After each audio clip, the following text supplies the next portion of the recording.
What if the world as we see it were just an illusion?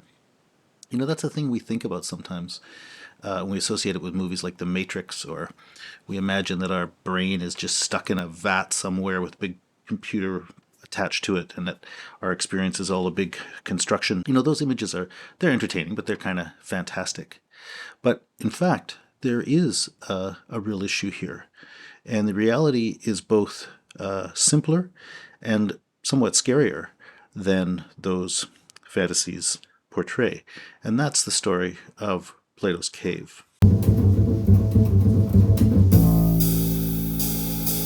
So in his book, The Republic, Plato gives us this little image of what our lives are like. And he says, imagine we're all just tied up, staring at the wall of a cave. And on that wall, what we're actually seeing are shadows jumping around that are the shadows made by people standing behind us who are holding models up in front of a light. We don't know that's what's going on, though, because we can't look behind us. We only look ahead of ourselves. And so we've spent our whole life growing up looking at these shadows, and we all believe that's reality. And we, work at trying to figure them out, and we impress each other by how good a job we can do of predicting what shadow's going to come up or whatever.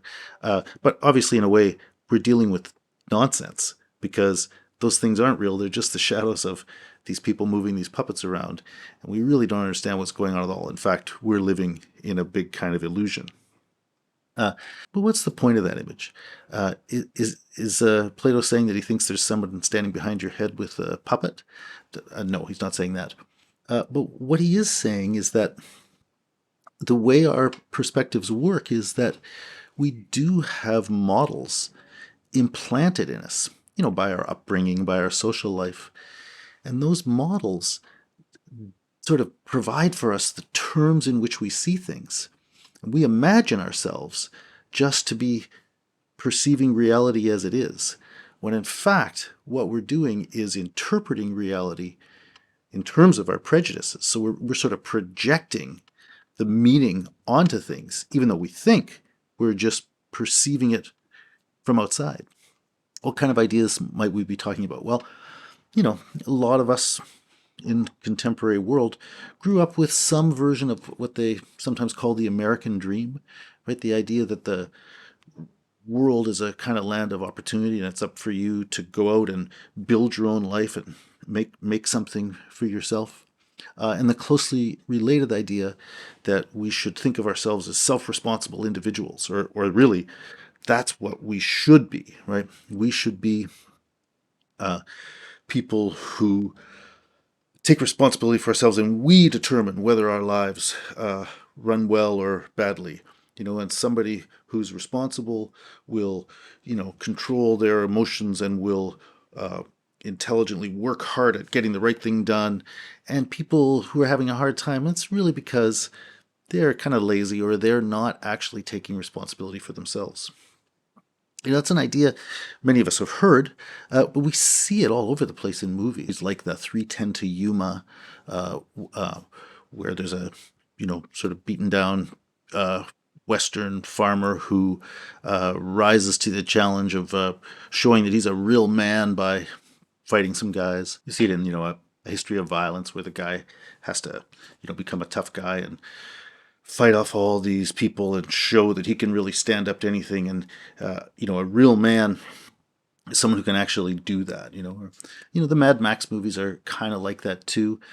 Even typically these movies are about, this lone individual who can sort of stand up to anything and he'll endure anything and it'll work out. Typically, that's a real man. And often the real woman has quite a different role. For example, like the wife in the history of violence, who's, very feminine and all the rest. Sometimes, like in the Fury Road movie, the Mad Max movie, the person portrayed in that way is a woman, Furiosa, which is interesting. But in a way, the model is the same, right? There's a certain kind of lone, rugged individual who stands up to anything to make their life work out. These are models that get built into us when we're growing up by movies, by advertising. We start interpreting the world in those terms. We don't automatically think of ourselves as interpreting. We see, for example, poor homeless person on the street, and we just think we're seeing someone who's failing to be self-responsible. And so we kind of dismiss that person negatively. We can share with each other our perception that, yeah, those people, they're just not being good people, unlike us who are really going out and, making our way in the world. And we can confirm each other in those views, imagine thereby that we're just seeing things the way they really are. And in fact, what's completely concealed for us is the reality of that situation, which is the huge privilege we depend upon, the structural social reasons those people are in, the conditions they're in, and all the rest. But so, because of these models that get built into us, we can imagine we're seeing reality when we're really just seeing a mirror of our own prejudices.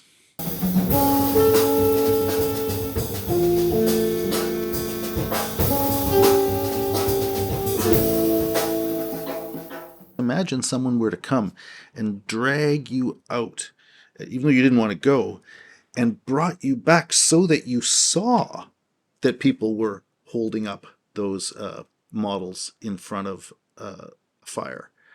Well, then you would see what was really happening, and you'd be rather surprised to discover what had been going on all along. Okay, well, what's that like in the situation we're talking about? It means you being brought to see that you have these prejudices. Right? It's a hard thing to do.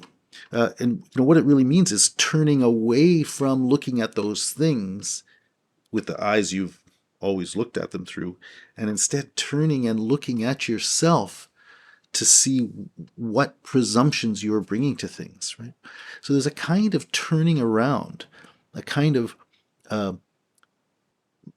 examining yourself and your own ways of seeing things that has to happen. And, that's a hard thing to do.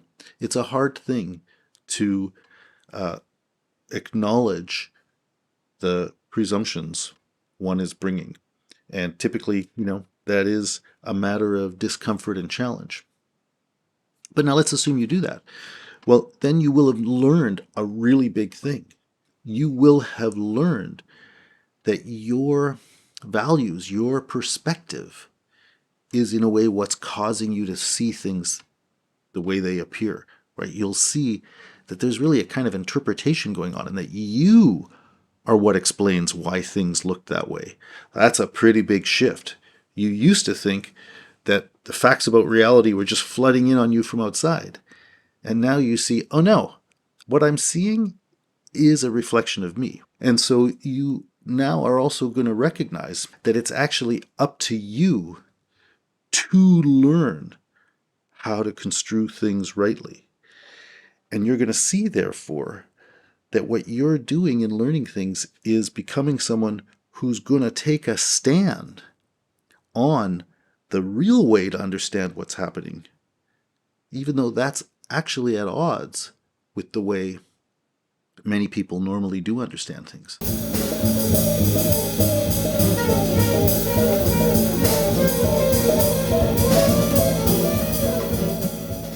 Once you've gone out and seen how things really are, you also got to go back down into the cave. Again, does that mean there is an actual cave you walked out of and walked back down into? No, it means you still live in the world with everybody else.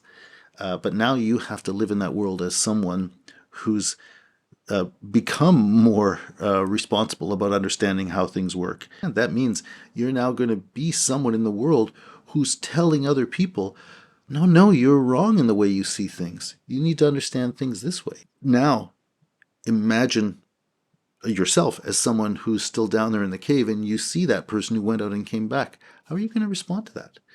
How are you going to respond to the person who actually is wise and the person who actually has seen the truth, who's coming down and tapping you on the shoulder saying, come on, you got to correct your views?